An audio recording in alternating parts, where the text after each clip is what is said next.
Good morning সবাইকে। আমার নতুন একটা ভিডিওতে তোমাদের সকলকে স্বাগত। দিনটা ছিল নভেম্বরের 5 তারিখ। তারিখটা এই জন্য মনে আছে কারণ সেদিন ছিল পূর্ণিমা আর দেওয়া হয়েছিল সত্যনারায়ণ পুজো। আর আরেকটাও বিশেষ দিন ছিল আজকে সেদিনটা, সেদিন আমার ছেলের 6 মাস পূর্ণ হয়েছিল। তো আমরা সেরকমভাবে ওকে মানে এই বাড়িতে কোনো অন্নপ্রাশন ওরকম নিয়ম নেই, সেই জন্য সেই দিনটাতে আমরা একটুখানি ঠাকুরের পুজো দিয়ে একটু ওকে পুরীর জগন্নাথ দেবের প্রসাদ একটু মুখে ছোঁয়ানো হয়েছিল। তো এরমভাবেই ওর 6 মাসের অন্নপ্রাশনটাকে শুরু করা হয়েছে। তো এটা ছাড়াও আরেক দিন আমার বাবা মুখে একটুখানি প্রসাদ দিয়েছিল। তো ব্যাস এই জোগাড় করতে লেগেছি।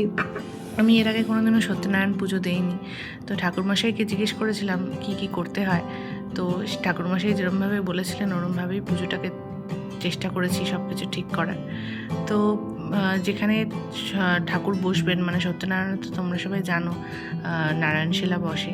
তো যেখানে ঠাকুর বসবেন ওখানে 5টা পান, 5টা বাতাসা, 5টা সুপুরি, 5টা হর্তকি আর 5টা পৈতে, এইগুলো ওখানে সাজাতে হয়েছে। আর যখন ঠাকুরমশাই আসবেন তিনি তার সাথে নারায়ণশিলা নিয়ে আসবেন, আর তার সাথে এই ঘরটাও বসিয়ে দিলাম। তো আজকে বিশেষ কিছু করিনি, যেহেতু সত্যনারায়ণ পুজো সিন্নি দিতে হয় সেজন্য সিন্নির একটু জোগাড় করছি, ফল প্রসাদ আর দই মিষ্টি, এর থেকে বেশি কিছু করছি না। তো এই জন্যই আমি নারকেলটা এবার কুড়িয়ে নিচ্ছি, কারণ সিন্নির জন্য নারকেল, আটা সব কিছু মেপে মেপেই নিচ্ছি। আর নারকেল কুড়ো, আটা, একটুখানি গুড় আর তার সাথে কলা আর দুধ তো আছে। তো এগুলো এখন সাজিয়ে রেখে দিচ্ছি, আর মিষ্টির জন্য অল্প বাতাসাও দিয়েছি। তো এরপরে যখন পুজো হয়ে যাবে তখন এটাকে মাখবো। এটা ছাড়াও একটু নৈবেদ্য সাজাচ্ছি।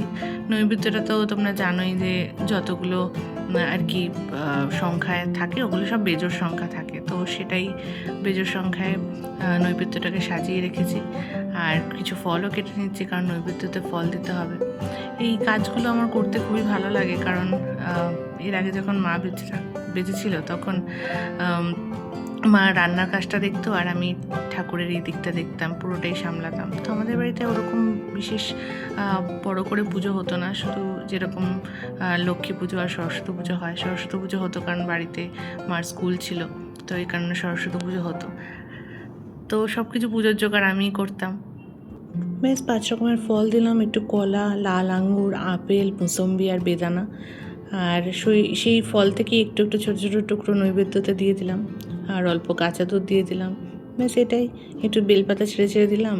আর এবার ঠাকুরমশাইয়ের ভুজিটাকে সাজিয়ে নিচ্ছি, যা যা নর্মাল দেয় সেগুলোই।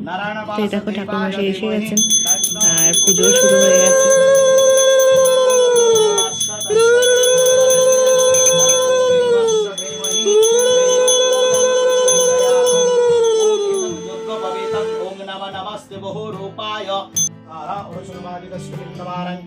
ओं गंधद्वारं दुरादर्शं नित्यपुष्टकरे सर्वेश्वरीं सर्वभूतानां तामिहोपये श्रियम् ओं गंधद्वारं दुरादर्शं नित्यपुष्टकरेश्वरीं ईश्वरीं सर्वभूतानां तामिहोपये श्रियम् ओं चुम्बाचुं भद्रमैत्राणं सन्तोमन्तरिक्षं योगावसन्ते ब्रह्मसन्ते सर्वगुणसन्ते विश्वसर्वविष्टसन्ते ओं मैत्राणं सन्ते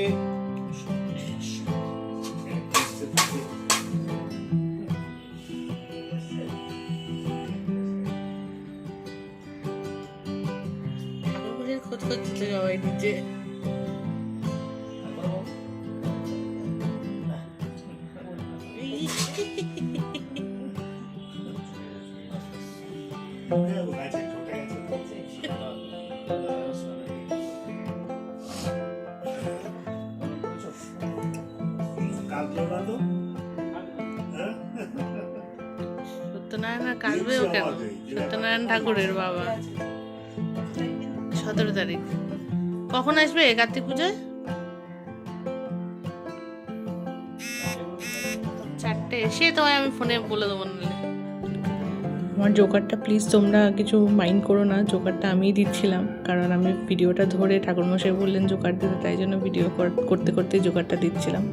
আর ছেলেকে দেখলে এরকম চুপটি করে তাকিয়ে রয়েছে ঠাকুরের দিকে, একটু কাঁদেনি, কিন্তু আশীর্বাদ যখন করছিল ওকে একটুখানি চরণামৃত খাওয়ানো হলো, কিছুতেই কাঁদেনি।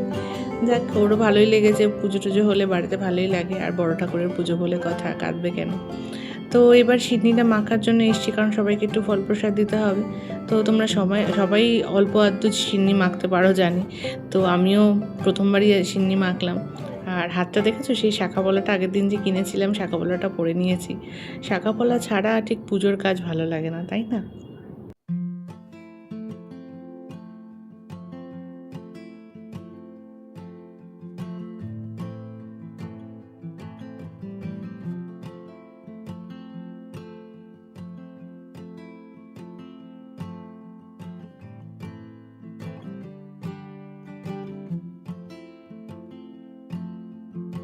ব্যাস মোটামুটি মাখা হয়ে গেছে। এবার অল্প অল্প করে প্রসাদ দিয়ে দেবো সবাইকে। আমার বাবাও ঠিক সিন্নি পছন্দ করে না, সেজন্য বাবাকেও দিইনি। তো চালকলাও সে খায় না, চালকলাও দিইনি, শুধু ফল প্রসাদ দেবো। আর একটু আর কি ঘরের লোকজনই যতজন আমরা আছি তারাই অল্প অল্প করে একটু প্রসাদ খাবো। তো নৈবেদ্যটাও মেখে নিচ্ছি। লক্ষ্মী পুজোয় আমার মনে আছে মা এক রকমের নৈবেদ্য দিত, শুধুমাত্র গোবিন্দভোগ চালারি দিত না, তার সাথে ছোলার ডাল, বাদাম, বিউলির ডাল, এই তিনটেরও একটা নৈবেদ্য পড়তো। তো সেটা কখনো এই বাড়িতে অতটা করা হয় না দেখি।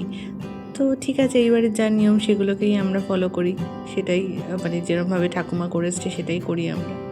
তো সিন্নির উপরে একটুখানি বেদানা দিয়ে দিলাম, দেখতেও ভালো লাগছে। তো এবার প্রসাদগুলো বেড়ে দিয়ে অল্প অল্প করে। আজকে আবার আরেকটা দিনও আছে, দেখো কি হচ্ছে।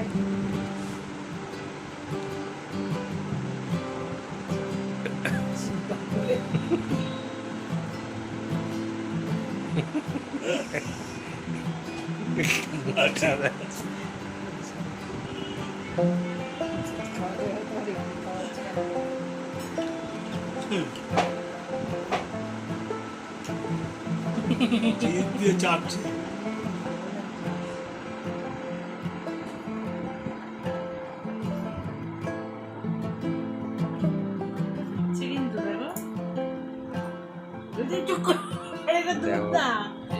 জল রেডি গেছে তো নতুন স্বাদ পাচ্ছে না।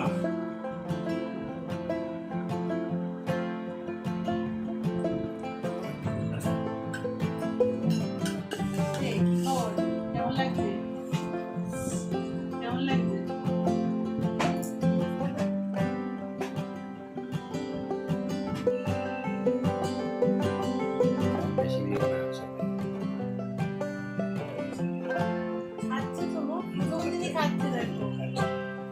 হয় না, কিন্তু অনেক বাচ্চা রিজেক্ট করে, কেমন করে। হ্যাঁ,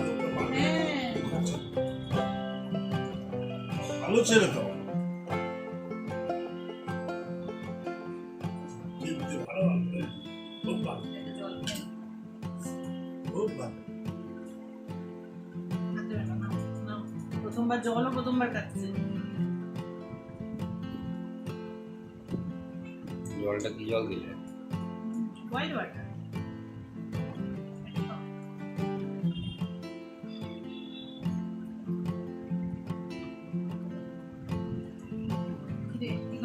কেমন লাগছে? হ্যাঁ, বেশি দিও না, পুরো পেস্ট তো, মানে গোটা নেই তো ভিতরে, না মাঝখানে না, একটু ইয়ে করে সেদ্ধ করে পুরো ছাঁকনিতে পুরো ইয়ে করেছি, স্ম্যাশ করেছি।